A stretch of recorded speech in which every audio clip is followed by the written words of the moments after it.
claro que ele estava agindo por inclinações políticas e não religiosas. Seu papado foi curto e terminou tragicamente. Após o sínodo, Estevão VI foi deposto e aprisionado, e alguns meses depois foi morto em sua cela. Bom, vamos agora ao Papa João XII, tido como um dos mais polêmicos da história da Igreja. Ele esteve no cargo entre 955 a 964 e ascendeu ao papado com apenas 18 anos, tornando-se um dos pontífices mais jovens de todos os tempos.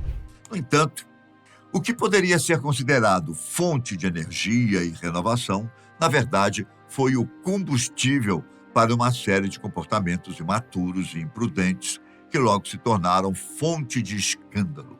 Conhecido por sua vida pervertida e por sua moral altamente questionável, a má reputação de João XII logo se espalhou. Ele foi acusado de promover festas e orgias no Palácio Apostólico e de nomear amantes como cardeais. Além disso, há relatos de que ele teria cometido incesto e até mesmo ordenado o assassinato dos seus oponentes políticos. O comportamento escandaloso de João XII atraiu a indignação de muitos líderes eclesiásticos e leigos, que viam sua conduta como uma afronta aos princípios cristãos e à dignidade papal. Seus críticos chegaram a acusá-lo de ser o anticristo devido à sua conduta depravada.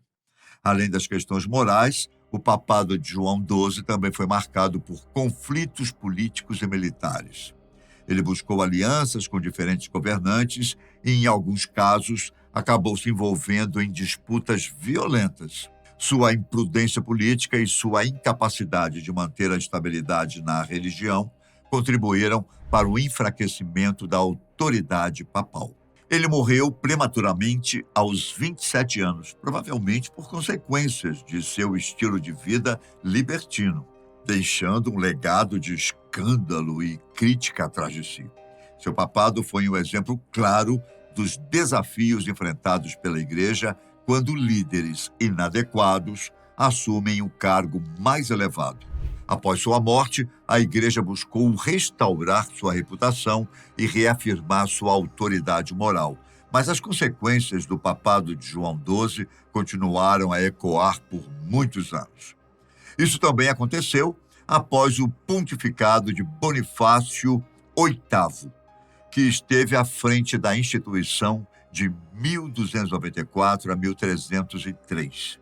Ele é considerado por muitos o Papa ateu e também teve um governo marcado por controvérsias que abalaram profundamente a autoridade papal, principalmente por conta dos embates políticos que criaram graves tensões por toda a Europa. Uma das polêmicas mais notáveis deste Papa foi o conflito de poder com o rei Felipe IV da França, conhecido como Filipe o Belo. Este conflito surgiu em grande parte devido às tentativas de Bonifácio VIII de afirmar a supremacia do papado sobre os reis e príncipes europeus em questões temporais, como a cobrança de impostos e o controle sobre a nomeação de cargos eclesiásticos. Filipe IV, que buscava consolidar o poder real e expandir a autoridade do Estado sobre a Igreja, resistiu às demandas de Bonifácio.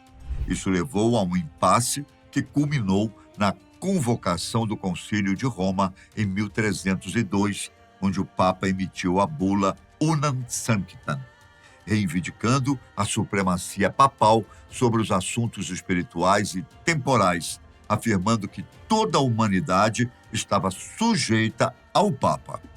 O confronto atingiu seu ápice com a prisão do Papa em Anagni, em 1303, por emissários do rei. Embora Bonifácio tenha sido posteriormente libertado por uma revolta popular, a experiência abalou profundamente sua autoridade e sua saúde.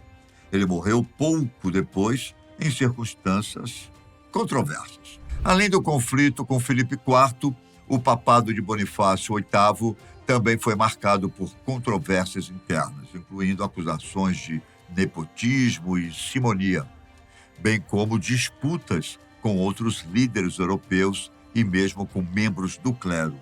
Algumas fontes ainda afirmam que este Papa teria afirmado que nunca existiu Jesus e a hóstia é só água e farinha, maculando os maiores princípios da Igreja Católica: a existência de Jesus Cristo, Redentor da humanidade, e a Santa Eucaristia, transubstanciação do pão no corpo de Cristo que se faz presente no meio de nós.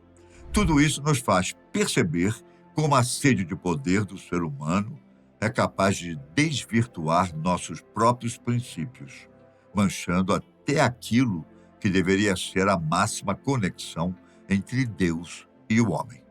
Porém, nós falamos das polêmicas que ocorreram há muitos séculos. Mas e as mais recentes? Bom, depois de vários escândalos e das rupturas provocadas pela Reforma Protestante, o papado se tornou um cargo cada vez mais administrativo, discreto, que ainda possui seus poderes, claro, mas com comportamentos muito mais sóbrios do que aqueles que acabamos de ver. Isso contribuiu para que os papas se tornassem figuras frias, distantes, alguém a quem era preciso obedecer, mas que praticamente não se sabia a respeito.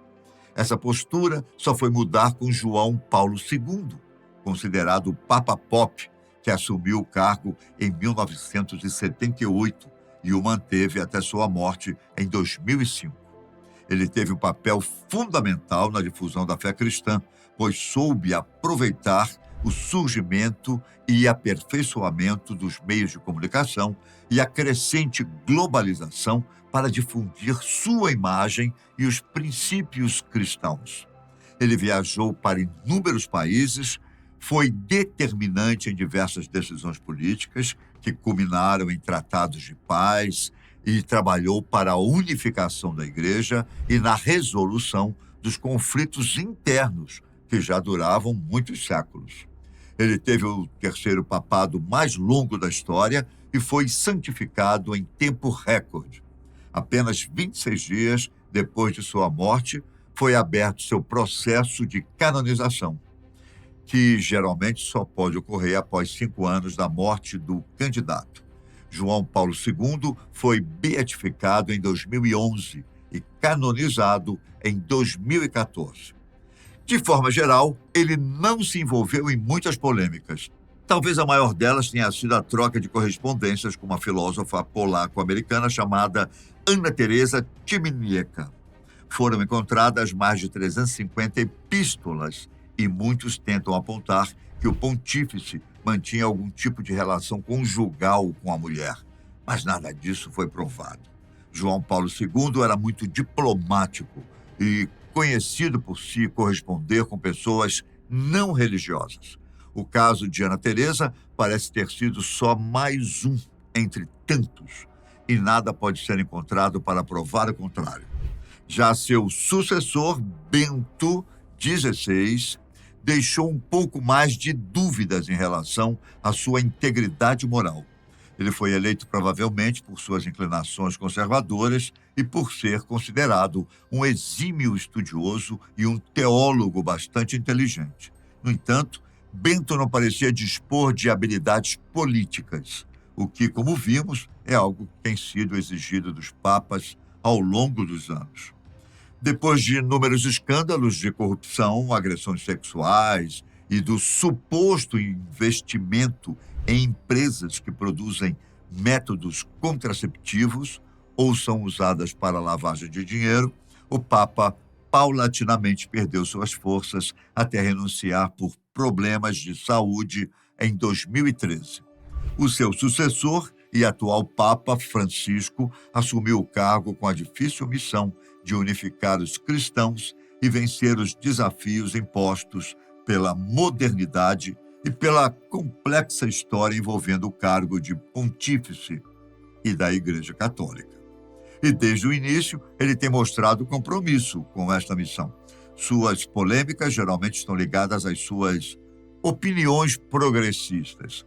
e a recusa de se valer dos privilégios do seu cargo, desde a preferência por seus sapatos mais simples até sua moradia transferida para um convento. O argentino Jorge Mário Bergoglio tem honrado os preceitos do seu novo nome, escolhido em homenagem a São Francisco, conhecido por ser um dos santos mais humildes do catolicismo.